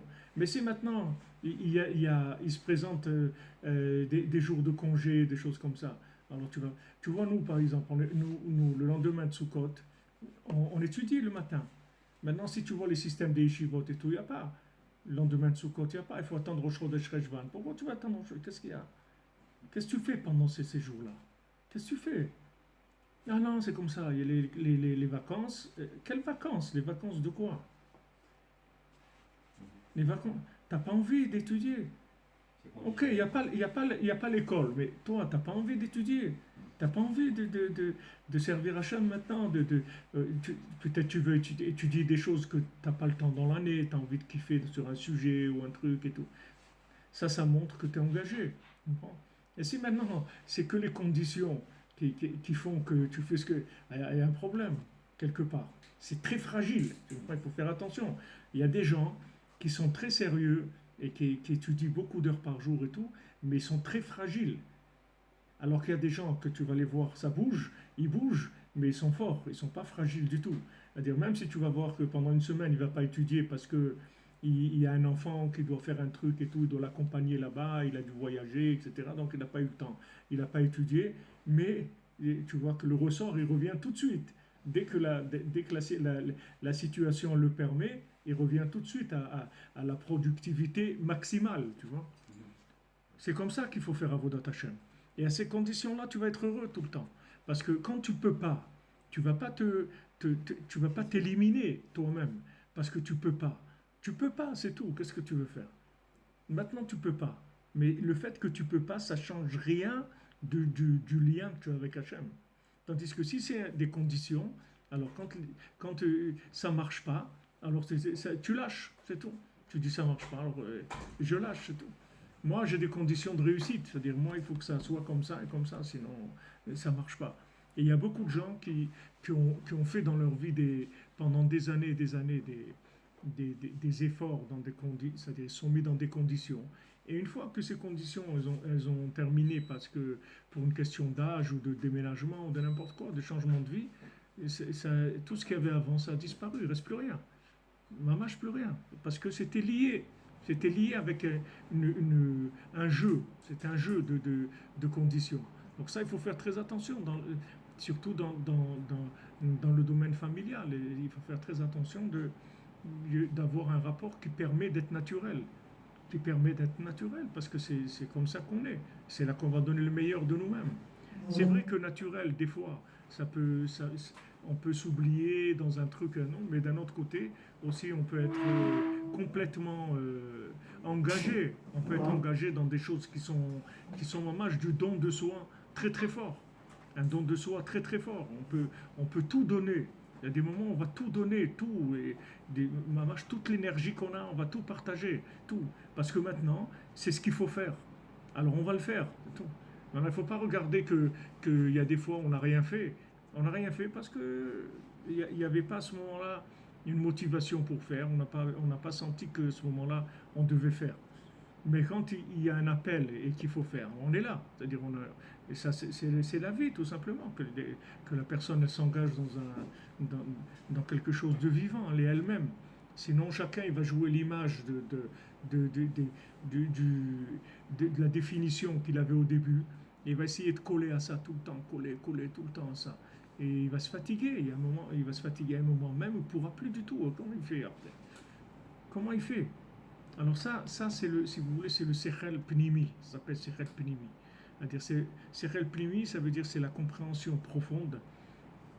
Ça s'appelle même dans le Lachon de la Kabbalah, ça s'appelle Sechel Eyuni, c'est-à-dire c'est la compréhension de l'âme, c'est pas la compréhension du cerveau.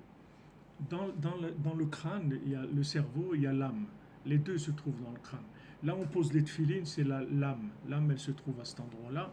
Mais derrière, il y a les parties du cerveau. Maintenant, la compréhension de l'âme, c'est une compréhension de connexion, c'est pas une compréhension de réflexion. Et derrière, il y a le cerveau, c'est le back-office de l'âme. C'est-à-dire, il gère les informations de l'âme. C'est un gestionnaire, mais il n'a aucune initiative. D'ailleurs, le cerveau, il est aveugle. C'est écrit dans les Sfarim, le cerveau, il est aveugle, le cerveau, il ne sait rien du tout. C'est-à-dire qu'il traite des informations, c'est tout. Mais lui, il n'est pas... il n'a pas il n'est pas créateur de choses, il n'amène pas des idées, rien du tout. Et quand il amène une idée, c'est juste de la cuisine, parce qu'il a pris 3 trucs et les a mélangés, c'est tout. Mais il n'est pas créateur de choses, il n'amène pas des choses qui sont entièrement nouvelles. Tandis que l'âme, elle n'arrête pas de créer chaque seconde, même pas chaque seconde, plus rapide que chaque seconde. L'âme, elle envoie des informations sans arrêt nouvelles, sans arrêt. Jamais elle vieillit, l'âme. Jamais elle répète des choses. C'est toujours nouveau, c'est des compréhensions tout le temps nouvelles. Et celui qui est connecté à l'âme, il reçoit des informations nouvelles tout le temps. Mais celui qui est là avec son moulin, il tourne avec le cerveau tout le temps, il se base sur son cerveau, c'est très lourd comme compréhension. Très très lourd. Alors maintenant, les hatides, on va rentrer ces makifim, lifnim. Oui, c'est ça. Oui, exactement. Comme vous dites ici, faire entrer les makifim à l'intérieur, c'est ce qu'on est en train de dire, juste ici. Ce qu'il dit Rabbi Nathan. Prinat, veatrotehem beroshem. Donc, on s'est écrit que dans le futur, les tzadikim, ils vont avoir leur couronne dans leur tête, à l'intérieur de la tête. C'est-à-dire, ce qui était sous-jacent à l'extérieur, ça va rentrer à l'intérieur. Vekol hamevuchot vakushiot shel hamechakrim kulam basechel hamakif. Vous voyez, toutes les questions des gens qui sont des philosophes, des gens analytiques et tout ça, ils travaillent que sur le makif, c'est-à-dire ils trouvent que sur des connaissances extérieures, mais ils n'ont jamais touché l'intérieur. Parce que si tu touches l'intérieur, tu n'as plus de questions du tout, parce que tu vis, donc tu n'as plus de questions. Les questions, c'est parce qu'il n'y a pas de vie, alors il y a des questions. Mais quand tu vis, tu n'as plus de questions. Tu n'as vraiment pas de questions. Et des fois, par exemple, des parents, ils veulent ils veulent marier leur fils ou leur fille et tout. Maintenant, ils ont des plans dans leur tête. Ils ont dit, voilà, je veux que tu aies un mari qui soit comme ça, qui soit comme ça. Alors maintenant il faut que j'explique à mes parents que mon mari ou ma femme, que je veux, c'est mon zivouk, c'est tout. C'est pas qu'elle soit comme ça, j'en sais rien comment elle est. Ou comment il est, j'en sais rien. Je veux mon zivouk, c'est tout. Mais ne commence pas à me dessiner, parce que j'en sais rien. J'en sais rien. Ma pièce manquante, je la connais pas. Donc, est-ce que tu es en train de me dire, non, mais tu comprends, il faut qu'il ait une situation, il faut qu'il soit courtois, il faut qu'il soit sportif, il faut... Qui est-ce qui t'a dit ça? C'est écrit nulle part. Dans ma neshama, on m'a jamais dit que mon mari doit être sportif ou qu'il doit être comme... J'en sais rien, qui c'est? Moi, je veux mon zivou gamiti, c'est tout ce que je veux. Le reste, je sais pas. Quoi ça ressemble, je sais pas. Alors, des fois, les jeunes, ils se rencontrent et pour Hachem, ça marche bien, ils s'aiment et tout. Et des fois, les parents, ils cassent la chose parce que les conditions, c'est pas les conditions qu'eux, ils veulent. Et des fois, ils cassent des couples qui allaient se former, des gens qui allaient se marier. Ils les cassent, ils ne les laissent pas se marier parce que ça ne correspond pas aux conditions. Et ils veulent qu'ils se marient avec une création analytique. Ils ne veulent pas qu'ils se marient avec quelqu'un de vivant. Alors quand vous dites, mais attends, c'est vrai, mais moi je l'aime, qu'est-ce que je peux te dire? Il me dit, mais comment tu peux aimer quelqu'un comme ça? Mais je l'aime, je sais pas comment t'expliquer, je l'aime, c'est tout. Comme ça, comme tu vois, comme il est ou comme elle est, je l'aime, c'est tout. Il dit, non, mais toi, tout le temps, tu parlais quand tu étais petit, que tu voulais un pilote d'avion ou un truc. Je dis pas, quand j'étais petit, je regardais la télé ou je sais pas, je pensais des choses comme ça, mais maintenant je vois que cette personne-là, j'ai ressenti quelque chose que j'ai jamais ressenti dans ma vie et c'est cette personne-là que j'aime, c'est avec elle que je veux m'engager, c'est tout. Même si toutes les conditions ne plaisent pas à ma famille ou à mon entourage ou même à mon cerveau, à mon cerveau du côté analytique, vous voyez bien que quand on a rencontré la personne qui est notre zivou, vous voyez bien que tout ce qu'on a pu réfléchir et tout ce qu'on a pu avoir dans la tête, tout ça, ça disparaît. Toutes les images qu'on avait dans la tête, elles disparaissent toutes parce que ça y est, il y a une connexion qui se fait, tout disparaît.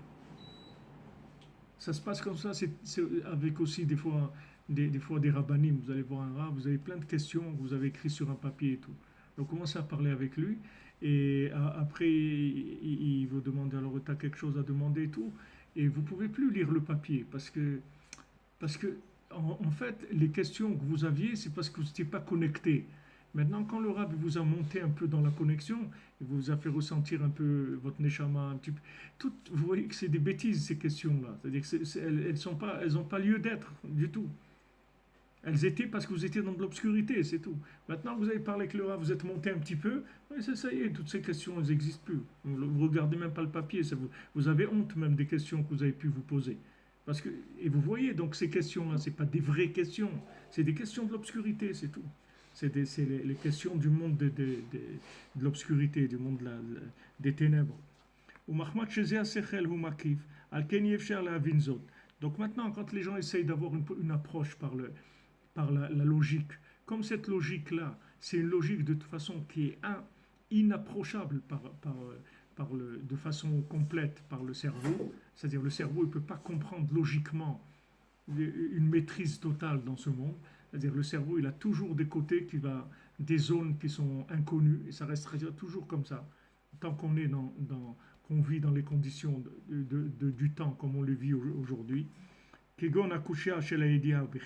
Par exemple, la question entre le libre arbitre et la connaissance. C'est-à-dire que si maintenant je suis libre de choisir, comment Hachem il sait qu'est-ce que je vais choisir? Si maintenant Hachem il sait ce que je vais choisir, ça veut dire que je ne suis pas libre de choisir. Alors cette question-là, Ben nous dit, ce n'est pas une question. C'est juste que dans les conditions de vie dans lesquelles tu es aujourd'hui, tu ne peux pas comprendre ces deux choses-là. Mais Bémet, ce n'est pas une contradiction. Tu es libre de choisir ce que tu veux, 100%, et Hachem, il sait 100% ce que tu vas choisir. Et ça n'empêche pas que tu es libre de choisir. Il dit, mais comment c'est possible? C'est parce que là où tu es, dans les conditions où on vit, il n'y a pas de possibilité de gérer ces notions-là. Mais Rabbeinu dit, perds pas de temps avec ça, roule, ne t'arrête pas là-dessus. Ça n'a aucune importance. Avance, ne reste pas sur cette question-là. Parce que c'est une question qui vient juste de l'endroit où tu te trouves. Comme quelqu'un qui se trouve en bas d'une colline, il n'arrive pas à voir ce qu'il y a en haut, parce qu'il est en bas de la colline, c'est tout. S'il monte, il va voir ce qu'il y a. C'est tout. Mais c'est pas, je veux dire, c'est pas une question, il ne faut pas croire que c'est quelque chose de waouh. Quelqu'un, il a trouvé un truc extraordinaire, voilà, l'Idia et Bechira, allez, il faut commencer à analyser tout. Rabbeinu dit, ne commence même pas à rentrer là-dedans. Parce que d'abord, tu n'auras jamais la réponse, puisque c'est les conditions de vie qui font que tu ne peux pas comprendre ça. Comme Hachem, il a créé le monde, ça t'empêche de comprendre cette chose-là. Mais accepte que c'est comme ça, c'est pas un problème. Moi, je sais que je suis libre de choisir. Maintenant, qu'est-ce que ça me dérange que Hachem, il sait ce que je vais choisir ou il sait pas ce que je vais choisir? Qu'est-ce que ça change? Je suis libre, c'est tout. Toi, tu veux être libre, voilà, tu es libre. Sache que tu peux choisir ce que tu veux. Ouais, mais Hachem, il sait. Ben alors, qu'il sache, qu'est-ce qu'il y a? Même des fois, même ma femme, elle peut savoir ce que je veux choisir. C'est pas, tu vas aller acheter des fois un truc et ta femme te dit, j'étais sûr que tu allais acheter ça. Je vais passer dans le magasin, tu es sûr que c'est ça que tu allais choisir. Alors qu'est-ce qu'il y a? Elle sait ce que tu vas choisir. Alors, qu'est-ce qu'il y a? Qu'est-ce que ça change? C'est pas pour ça que tu n'es pas libre. Tu as été libre, tu as été acheté toi-même, tout seul, et c'est tout. Maintenant, ça veut ce que tu... Non, ça change rien, c'est pas un blocage. Mais il y a des gens, ils ont bloqué toute leur vie sur ça. Il y a des livres entiers, ils ont fait couler beaucoup d'encre sur ça. Mais ça sert à rien ces livres, c'est même pas la peine de l'ouvrir, ça sert à rien du tout. Ça va rien t'apporter dans ta vie. Et en plus, si tu connais pas bien, si tu rentres pas bien, ça va te donner des questions alors encore beaucoup plus grandes que cette question-là. C'est-à-dire ça va t'amener vraiment des problèmes de Mouna.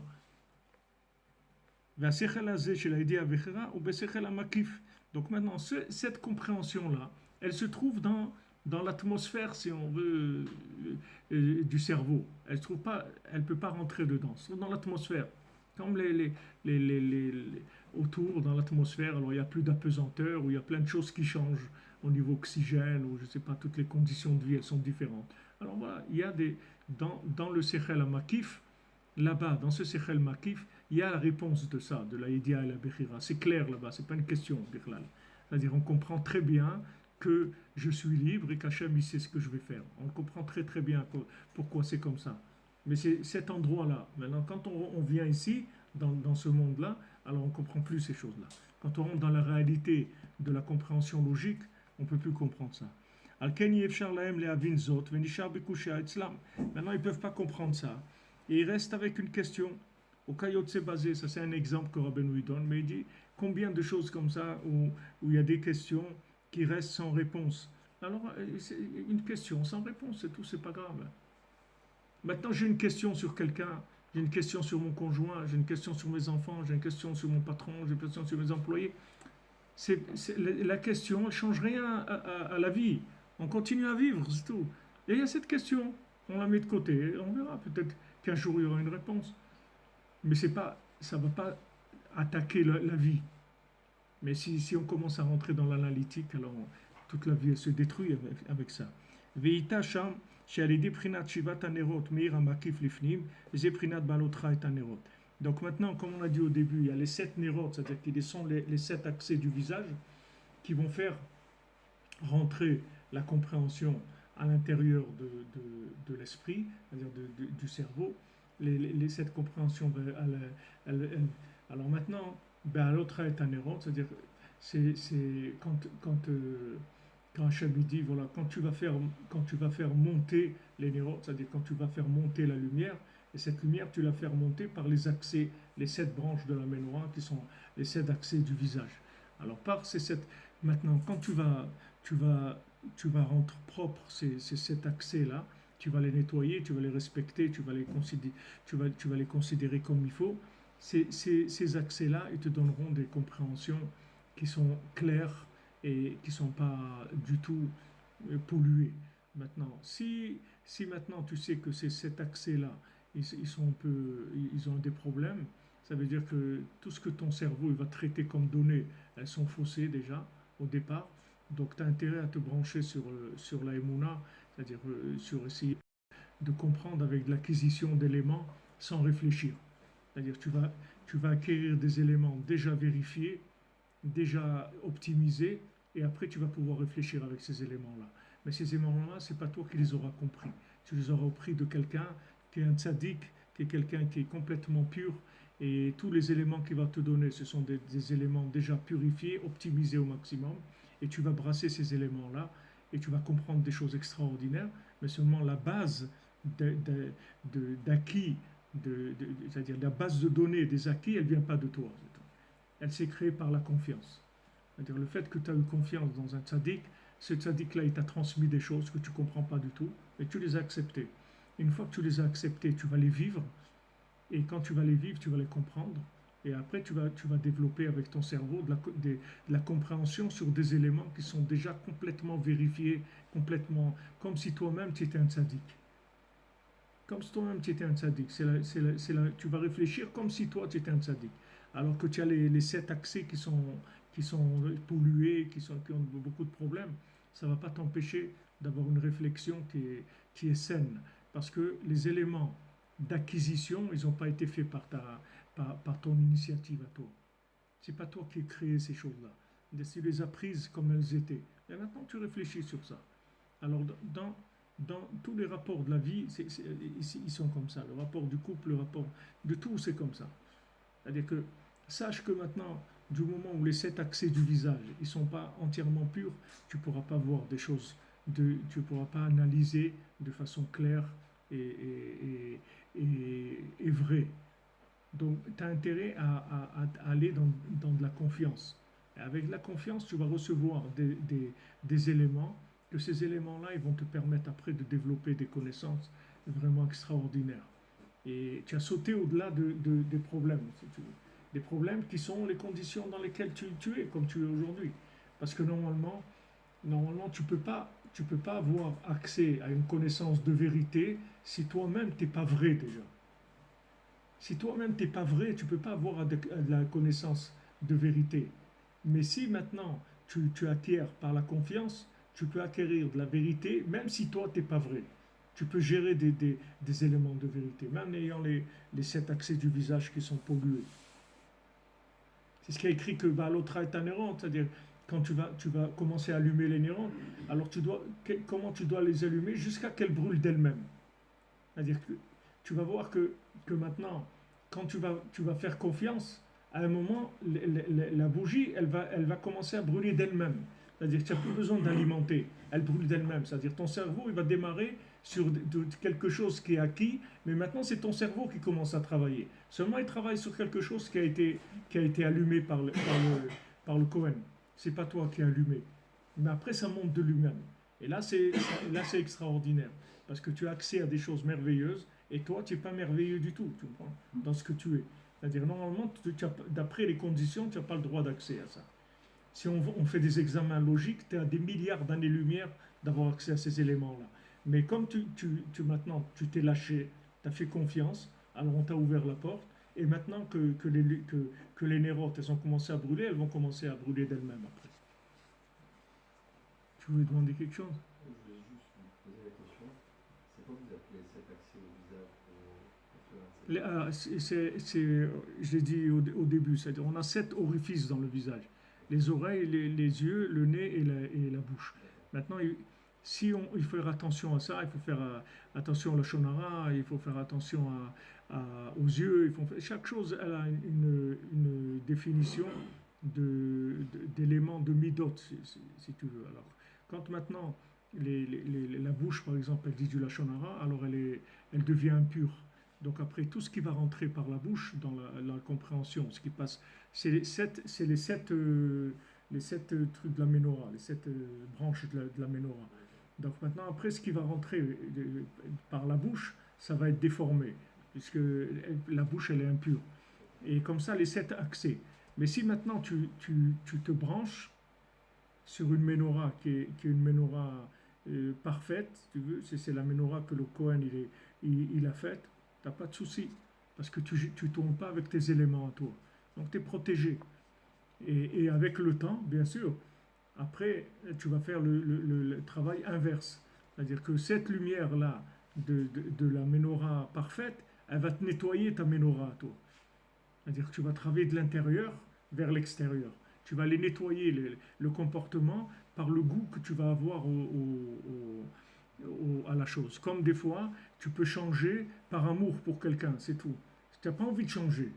Tu n'as pas la force de changer. Mais tu aimes tellement la personne que tu vas changer. Parce que vraiment, tu veux lui faire plaisir, tu vois. Mais c'est tout. C'est pas parce que tu veux être bien. C'est parce que tu veux lui faire plaisir, c'est tout. Et tu es capable de faire des efforts énormes. Et mamage de changer. Donc ça, c'est la même chose. Une fois que tu vas t'engager, tu vas aimer, tu vas ressentir cette lumière, ça te permet de faire des efforts extraordinaires que tu n'as jamais fait de toi-même. Tu n'es pas assez motivé par le système logique pour faire des efforts comme ça. Voilà, chez Betzlacha, les amis, Shabbat Shalom. Merci d'être là. Merci d'être là. Je ne sais pas ce que ça a donné sur YouTube. Hein. J'ai pas eu le suivi là. Voilà. Vous avez eu plus de sons, plus d'images. Shem Yazor, que vous voulez, ça travaille en ce moment. Les séries travaillent beaucoup. Voilà. Même Facebook, ça s'est arrêté. Shabbat Shalom, les amis. Merci pour tout. Merci de votre présence. Que Dieu vous bénisse. Un bon Shabbat. La foi les mains pour tous les malades et une bonne réussite. Beaucoup de joie, Bézant Hachem.